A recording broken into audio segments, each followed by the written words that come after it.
Well, we're back to that part of the course again where we need to read the legislation. But don't worry, this is the final piece of legislation that we're actually going to read through. And it's also a very important part of the legislation. You see, in this general administrative regulation, we are going to be looking at personal safety equipment as well as facilities. So let's jump straight into it and read through the general admin regulations on what PPE as well as facilities we require in our organization. Subject to the provisions of paragraphs F, G, H, and I of the Regulation 5 of the General Administrative Regulations, published under Government Notice R 2206 of October 5th, 1984, every employer and every user of machinery shall make an evaluation of the risk attached to any condition or situation which may arise from the activities of such employer or user, as the case may be, and to which persons at the workplace or in the course of their employment or in connection with the use of machinery are exposed, and he shall take such steps as may be under the circumstances be necessary to make such condition or situation safe. Where it is not practical to safeguard the condition or situation contemplated in Regulation 5.2, the employer or user of machinery, as the case may be, shall take steps to reduce the risk as much as practicable, and shall provide free of charge and maintain in good and clean condition such safety equipment and facilities as may be necessary to ensure that any person exposed to any such condition or situation at a workplace or in the course of his employment or on premises where machine is used is rendered safe.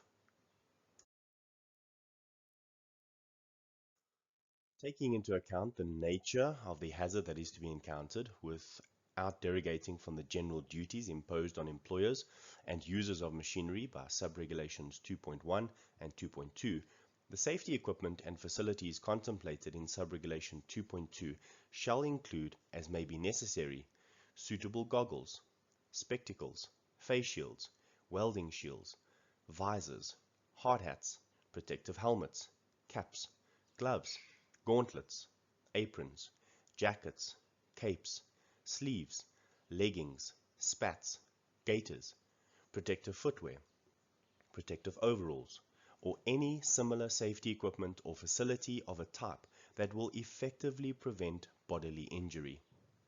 Waterproof clothing, high visibility clothing, chemical resistant clothing, low temperature clothing, chain mail garments, waders, fire retardant or flame-proof clothing, ice jackets, or any similar safety equipment of a type that will effectively protect the wearer thereof against harm. Belts, harnesses, nets, fall arresters, lifelines, safety hooks, or any similar equipment of a type that will effectively protect persons against falls. Mats, barriers, locking out devices, safety signs, or any similar facility that will effectively prevent slipping, unsafe entry, or unsafe conditions. Protective ointments, earmuffs, earplugs, respirators, breathing apparatus, masks, airlines, hoods, helmets, or any similar safety equipment or facility of a type that will effectively protect against harm. Suitable insulating material underfoot where persons work on a floor made of metal, stone, or concrete, or other similar material. And, generally, such safety equipment or facilities as may be necessary to render the person concerned safe. An employer or user of machinery, as the case may be, shall take steps to ensure that no safety equipment or facility provided as required by this or any other regulation is removed from a workplace or from a premises where machinery is used, except for the purpose of cleaning, repair, maintenance, modification, mending or replacement, and no person shall remove any such safety equipment or facility from a workplace or premises where machinery is used, except for the aforesaid purposes. An employer shall instruct his employees in the proper use, maintenance, and limitations of the safety equipment and facilities provided. An employer shall not require or permit any employee to work unless such an employee uses the required safety equipment or facility provided in terms of this or any other regulation. The provisions of this regulation shall not be construed as derogating from the provisions of any specific regulation prescribing specific safety equipment or facilities. Well, you made it through the regulations. Well done. After this, you won't have to hear me read out the entire legislation again until you join another course. Why is it important that we actually read through the regulations? Well, for one, we know and understand what the minimum requirements are in terms of South African health and safety regulations. It also tells us, according to legislation, that these are the minimum compliant regulations. In other words, in order to be minimum compliant, this is what we need to adhere to. And you will notice that it is very practical. They tell you to be reasonable and practical and give you suitable devices and options for you to ensure that person is always rendered safe.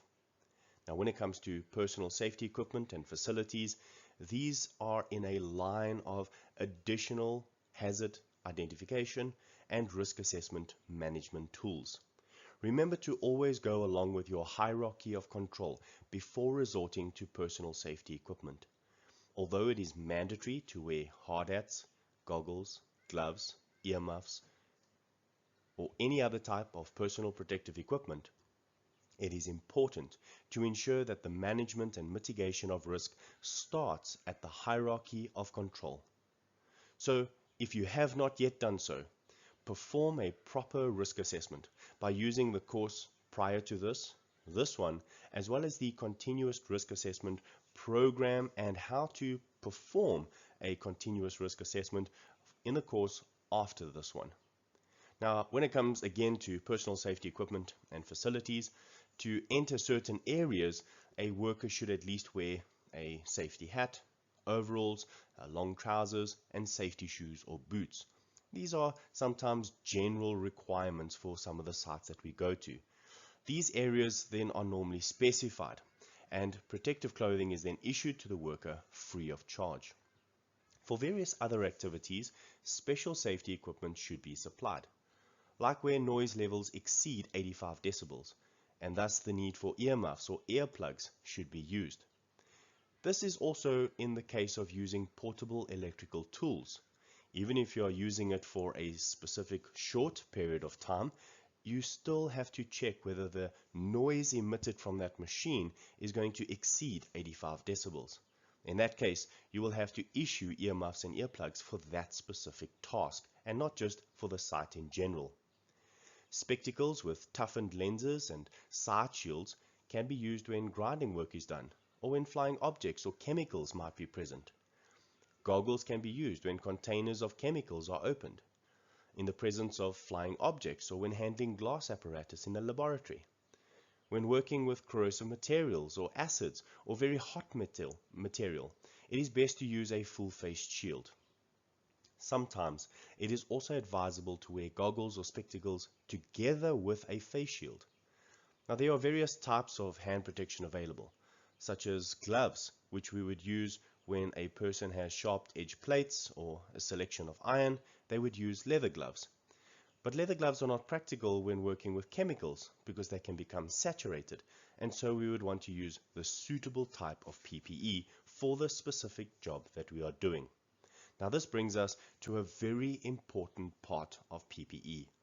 Most often, PPE is issued to employees without taking into consideration the specific job that they are doing. In fact, many types of PPE are too big, too small, too loose, or not properly fitted for the individual that is going to be using them.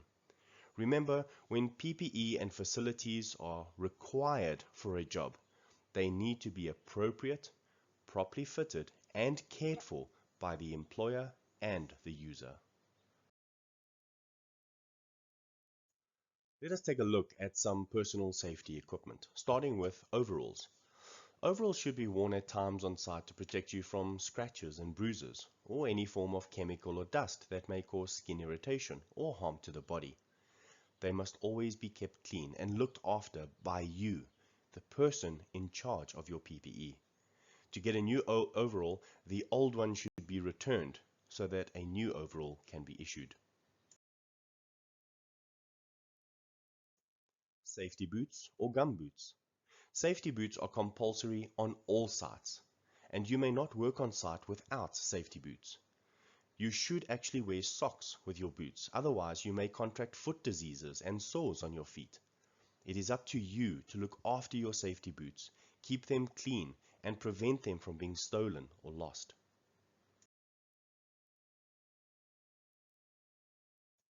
Safety goggles and glasses. Safety goggles must be worn when strong winds are blowing and during tasks that involve items or particles flying around that may enter your eyes.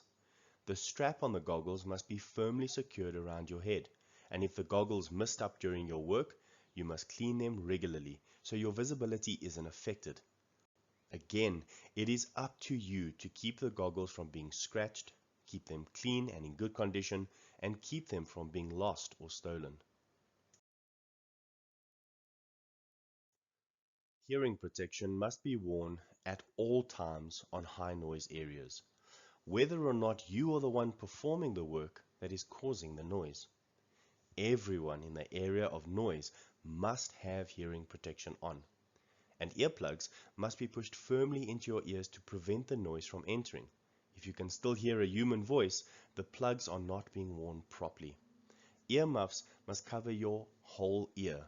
It is your responsibility to use these items properly, keep them clean and in good working order, and to keep them from being stolen or lost. Hard hats and safety helmets. Generally, this is a compulsory item on all sites. It must be worn the right way around, and the inner must not be tampered with.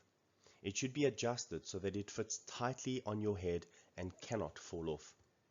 You may not drill holes, spray paint, or make other decorations on your hard hat, as this will make the hat unsafe. It is up to you to wear your hard hat at all times and to keep your hat in good condition and prevent it from being stolen or lost. Gloves, PVC, leather, or other types.